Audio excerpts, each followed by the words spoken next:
Hello dear students, कैसे हैं आप सब लोग। आई होप आप सब लोग बहुत बेहतर होंगे। आज की इस वीडियो के अंदर हम लोग बात करने वाले हैं मणिपुर यूनिवर्सिटी के बारे में।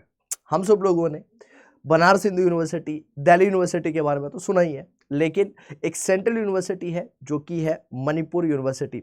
उसके बारे में बात करेंगे कि मणिपुर यूनिवर्सिटी कौन कौन से कोर्सेज के अंदर एडमिशन्स प्रोवाइड करती है और क्या क्या एलिजिबिलिटी क्राइटेरिया इसके लिए है। क्या मणिपुर यूनिवर्सिटी में एडमिशन लेने के लिए आप सब लोगों को सीयूटी का पेपर देना पड़ता है या फिर डायरेक्ट एडमिशन भी मणिपुर यूनिवर्सिटी के अंदर हो जाती है। तो ये कुछ क्वेश्चंस हैं जिनके आंसर्स आप लोगों को इस वीडियो के अंदर मिलने वाले हैं। तो आइए स्टार्ट करते हैं। सबसे पहले अगर मैं कैंपस की बात करता हूं तो मणिपुर यूनिवर्सिटी का कैंपस कुछ इस तरह से आप लोगों को देखने के लिए मिलता है। राइट, ये सेंट्रल यूनिवर्सिटी है। आप सब लोगों के लिए एक इम्पॉर्टेंट पार्ट बन जाता है एडमिशन का, क्योंकि अगर कई बार हमारा मेन यूनिवर्सिटीज़ के अंदर एडमिशन नहीं हो पाता है तो आप सब लोग इन यूनिवर्सिटीज़ को भी टारगेट कर सकते हैं। मणिपुर यूनिवर्सिटी की अगर बात की जाए तो मणिपुर यूनिवर्सिटी एक्ट के तहत 1980 के अंदर इस्टेब्लिश की गई थी। राइट, और ये एग्जिस्टेंस में आती है 5 जून 1980 के अंदर। ये सेंट्रल यूनिवर्सिटी बनती है कब? 13 अक्टूबर 2005 के अंदर। उसके लिए भी मणिपुर यूनिवर्सिटी एक्ट पास किया गया था 2005 के अंदर पार्लियामेंट के अंदर। टोटल अगर बात की जाए तो यूनिवर्सिटी के पास 9 स्कूल्स ऑफ स्टडीज है, 45 डिपार्टमेंट्स है और 8 सेंटर्स ऑफ स्टडीज है।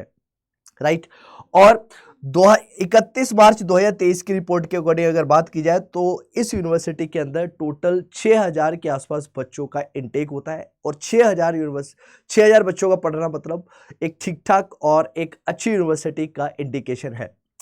उसके बाद ये आप लोग कैंपस देख पा रहे होंगे, बहुत ही प्यारा कैंपस है मणिपुर यूनिवर्सिटी का। अब बात करते हैं स्कूल ऑफ स्टडीज के अंदर कि आप सब लोग कौन कौन से कोर्सेज के अंदर इसके अंदर इनरोल कर सकते हैं। तो यूनिवर्सिटी के अंदर टोटल 9 स्कूल ऑफ स्टडीज है, जिसके अंदर स्कूल ऑफ मेडिकल साइंसेस और 45 डिपार्टमेंट्स हैं, जिसके अंदर 6 डिपार्टमेंट किसके हैं? एमआईटी के हैं। 4 डिफरेंट सेंटर्स ऑफ स्टडीज है और 2 सपोर्ट सेंटर्स हैं जो कि डिफरेंट स्कूल्स ऑफ स्टडीज से अटैच किए गए हैं। यानी कि सपोर्ट ऑफ सेंटर का मतलब है जो कि बाकी सारे सेंटर्स को क्या करते हैं, एक किस्म से मदद करते हैं ग्रो करने में। अब schools of education, schools of humanity, schools of commerce, इस तरह करके 44 डिपार्टमेंट्स आप लोगों को देखने के लिए मिलेंगे। यानी कि ओवर एंड ऑल अगर मैं बात करता हूं तो 44 कोर्सेज जो है आप सब लोग इसके अंदर कर सकते हैं अलग अलग फॉर्म में। चाहे school of human and environmental sciences है, स्कूल ऑफ लाइफ साइंसेज है, school of mathematical and physical sciences आप लोगों को देखने के लिए यहाँ पर मिलेगा। अब सबसे बड़ी इंपॉर्टेंट प्रोसेस हो जाती है आप सब लोगों के लिए कि इस यूनिवर्सिटी के अंदर अगर आप सब लोगों ने एडमिशन लेना है तो एप्लीकेशन प्रोसेस क्या रहने वाली है, कौन कौन से की फीचर्स हैं या फिर कौन कौन सी ऐसे की इंपॉर्टेंट पॉइंट्स हैं जो आप लोगों को जरूर कंसिडर करने चाहिए एडमिशन लेते टाइम पर। क्या सीयूटी के थ्रू ही एडमिशन होता है इसके अंदर या फिर इनका खुद का भी कुछ एडमिशन प्रोसेस है, उसके बारे में भी चर्चा करेंगे। तो सबसे पहले मैं आप लोगों को बता देना चाहता हूं कि इस यूनिवर्सिटी के अंदर अगर आप लोग को एडमिशन लेना है तो आप सीयूटी के थ्रू भी एडमिशन ले सकते हैं, लेकिन कुछ और तरीके भी है एडमिशन लेने के। आइए 1 बाय 1 डिस्कस करने की कोशिश करते हैं।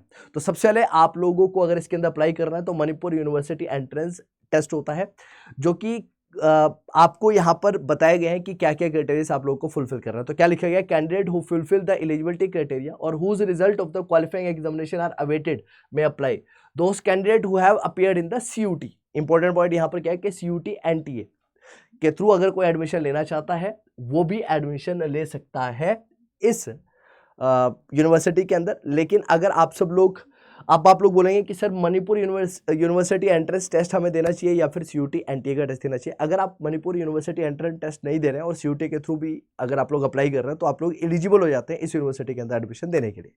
एग्जाम सेंटर्स लेकिन इस चीज़ के कहाँ पर है? अगर आप मणिपुर यूनिवर्सिटी एंट्रेंस टेस्ट के थ्रू इस यूनिवर्सिटी में अप्लाई करना चाहते हैं तो एक मणिपुर में, एक गुवाहाटी में और एक आसाम के अंदर है।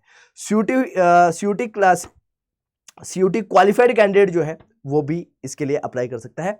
लेकिन सबसे इंपॉर्टेंट बात क्या है कि इस यूनिवर्सिटी के अंदर आप सब लोगों के लिए कि स्टेट वाले बच्चों के लिए यहाँ पर थोड़ी सी रिजर्वेशन आप लोगों को देखने के लिए मिलेगी।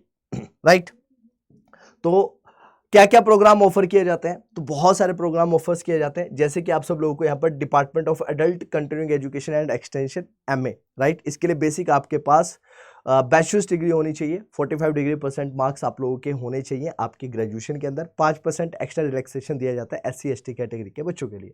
टोटल सीट्स 40 होती है इसके अंदर। डिपार्टमेंट ऑफ एजुकेशन है, डिपार्टमेंट ऑफ टीचिंग है, MA है। राइट, अलग अलग तरह के कोर्सेज अंडर ग्रेजुएट लेवल और पोस्ट ग्रेजुएट लेवल पर आप लोगों को यहाँ पर देखने के लिए मिलते हैं।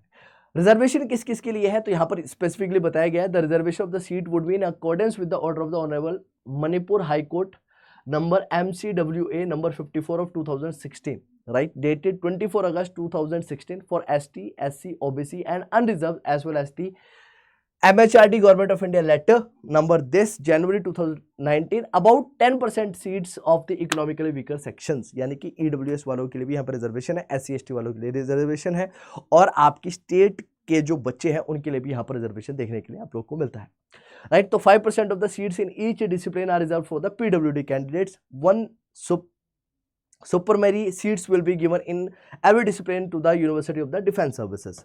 2 supplementary seats will be provided to the displaced Kashmiri migrants. Preference may be given to the students of other state domiciles on at least 20% of the prescribed seats in the department under the assistant program. तो ये कुछ important चीज़ें आप लोग को यहाँ पर consider करनी चाहिए इस यूनिवर्सिटी के अंदर एडमिशन लेते टाइम पर।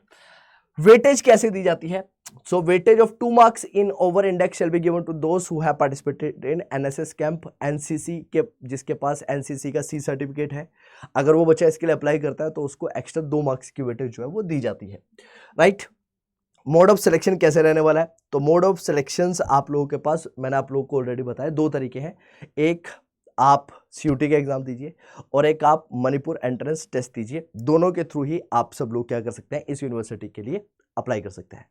सो इस पूरी की पूरी वीडियो के अंदर मेन मोटिव आप सब लोगों को ये बताने का था कि आप सब लोग इस यूनिवर्सिटी के अंदर CUT के थ्रू भी एडमिशन ले सकते हैं, और ये सीरीज आप सब लोगों को ये बताने के लिए चलाई जा रही है कि आप सब लोग अगर मेन कैंपस के अंदर एडमिशन नहीं ले पाते हैं तो भी आप लोगों के पास बहुत सारे ऑप्शंस है कि आप एडिशनल यूनिवर्सिटीज़ के अंदर भी एडमिशन के लिए सोच सकते हैं। तो आशा करता हूं कि आप सब लोगों को ये वीडियो बहुत ज़्यादा पसंद आएगी और इसी तरह की वीडियो के लिए जुड़े रहिए हमारे साथ। तो मिलते हैं आप सब लोगों से अगली वीडियो में, तब तक के लिए मैं आपका मेंटर आप सबसे कहता हूं जय हिंद।